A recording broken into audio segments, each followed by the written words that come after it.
Opinions are like bottoms and everybody's got one. You've got an opinion, I've got one. Everybody in the world's got an opinion about something, if not everything. So when does an opinion become the truth? When does an opinion become a conviction or a belief? And if you believe something to be true, if you're convicted that it's true, is it possible it still might only be an opinion? It might not necessarily be true. Very tough questions, I get that. One of the things that I deal with every day, of course, are people's opinions. So do you. And I always ask the question, where did that opinion come from? Not you have the right to have one, of course you do. But where did it come from? Did it come from your parents? Did it come from a book? Did it come from social media? How do you actually know that it's true? And it's a confrontational question which I don't ask in public, but I certainly ask myself that every day because I have strong opinions, of course we all do. But how do I know that I'm right? And I always ask this question, what if I'm wrong? So I'm in my library with lots of books, and books, of course, are written by people, and people have opinions. Somebody has asked me just recently, though, Rowie, how do you pick the books that you put in the library? And I'm very careful about that.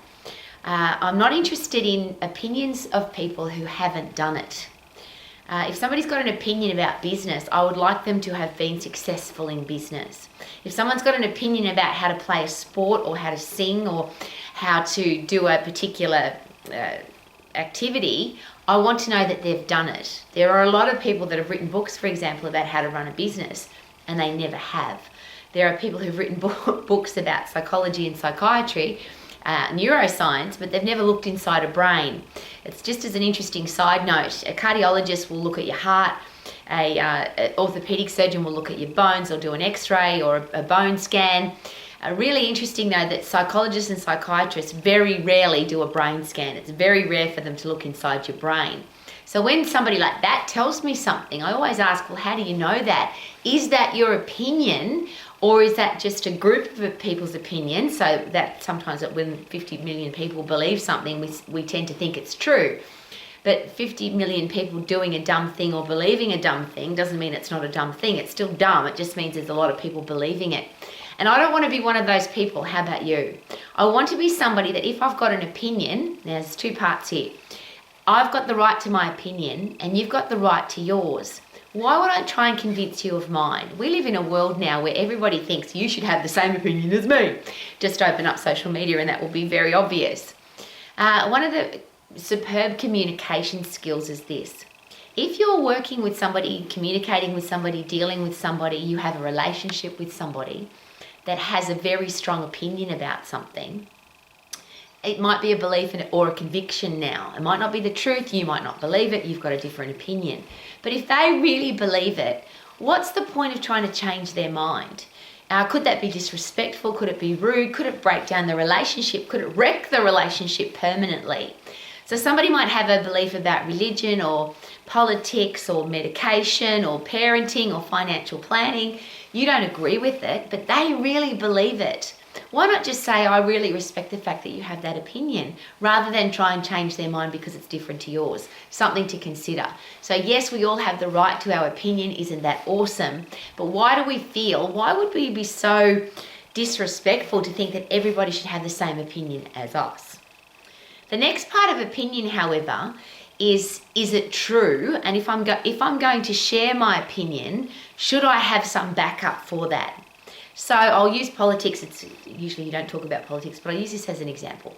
A lot of people will share with me their political views, their political opinions. Now, I always find that fascinating because I've been brought up, I'm a very old lady, I've been brought up that you don't talk about politics. But a lot of people will share their political opinion and they'll say, I don't like that politician, or I don't like that particular government, or I don't like those people in that government.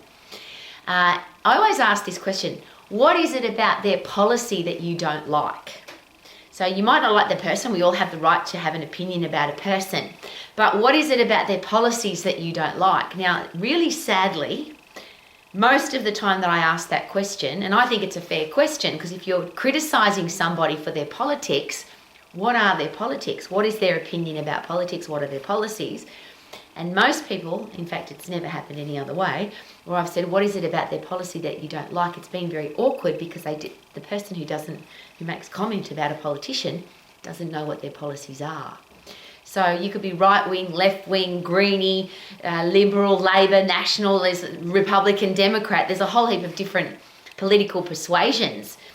There's a lot thrown around now about being a fascist or being a socialist. There's lots of different ones.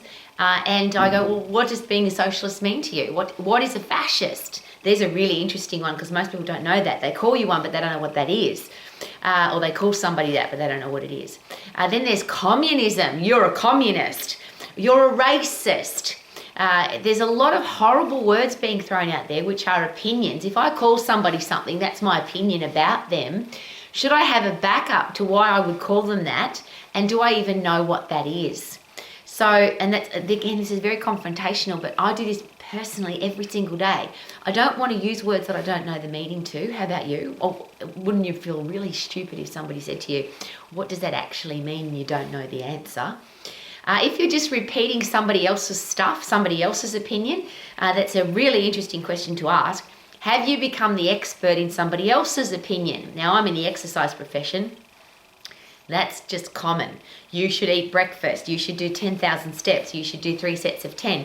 You should be an intermittent faster. You should be a carnivore. You should be a vegan vegetarian. You should not run because it's bad for you. You should lift light weights for women and heavy weights for men. There's a whole heap of opinions about eating and exercise.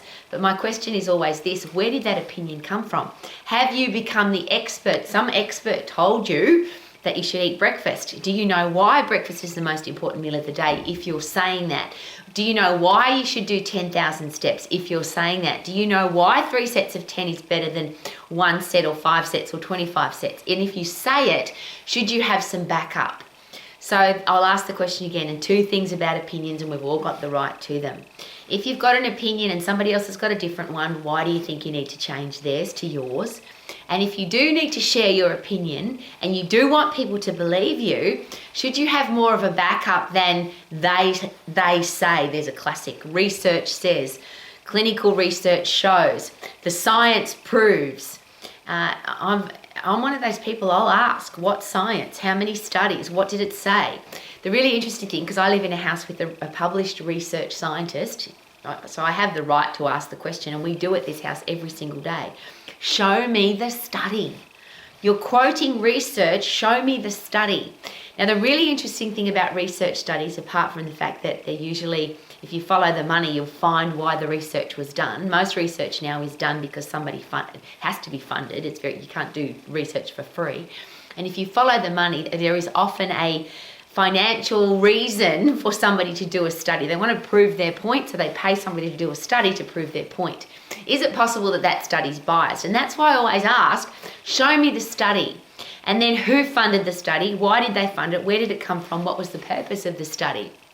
And too many times, more times than not, when you read the study, what the study actually says and what people are saying it says, they're 2 different things.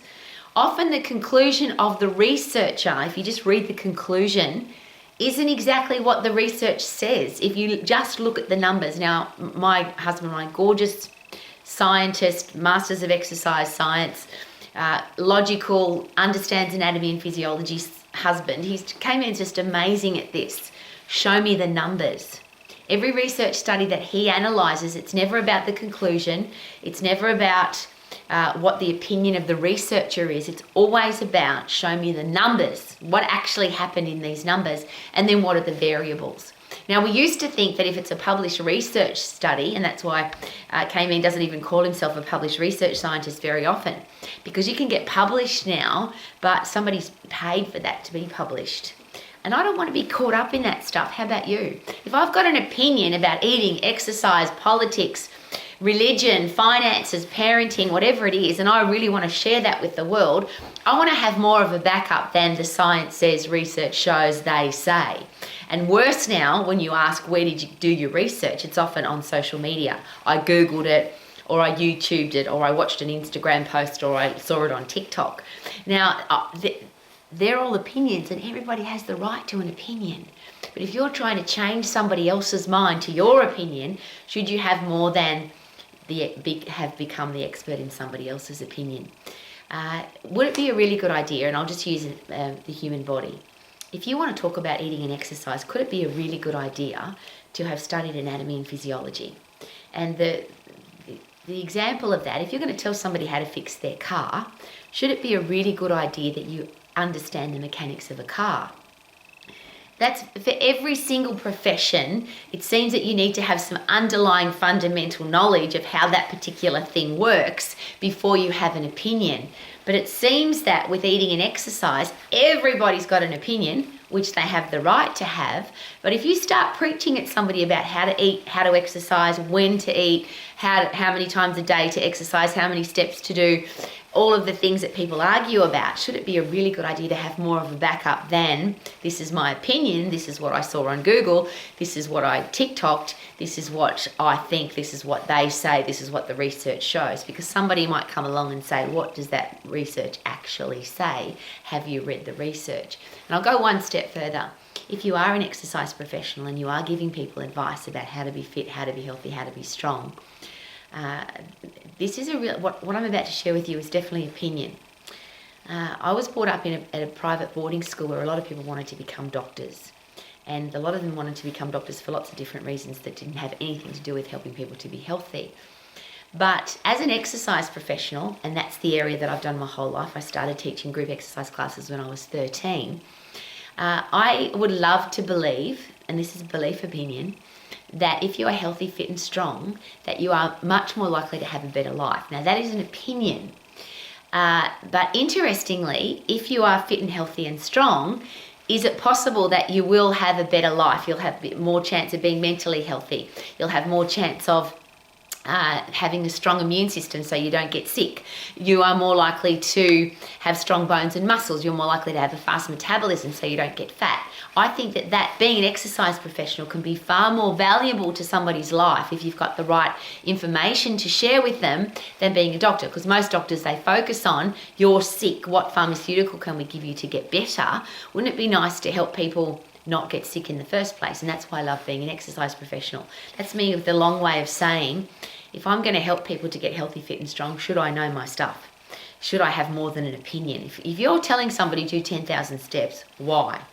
If you're telling somebody 3 sets of 10, should you have a really good backup as to why? If you're telling somebody that breakfast is the most important meal of the day, should you have a really good backup why? Not, I read, I heard, they say, but should you understand your anatomy and physiology, your immune system, the endocrine system, the central nervous system, skeletal and muscular system, cardiovascular, respiratory system, the digestive system, they all work together to give us a healthy, fit, strong body. Should we have a really good understanding of how they work together to give us a healthy, fit, strong body before we share our opinion about how many sets, how many reps, how many days to exercise, and how many steps we should do? If you want to have an opinion, and I'll rephrase, you have every right to have an opinion. Isn't that awesome? But if you're going to share that opinion with other people and you want them to change their mind to your opinion, could it be a really good idea to have more information than they say?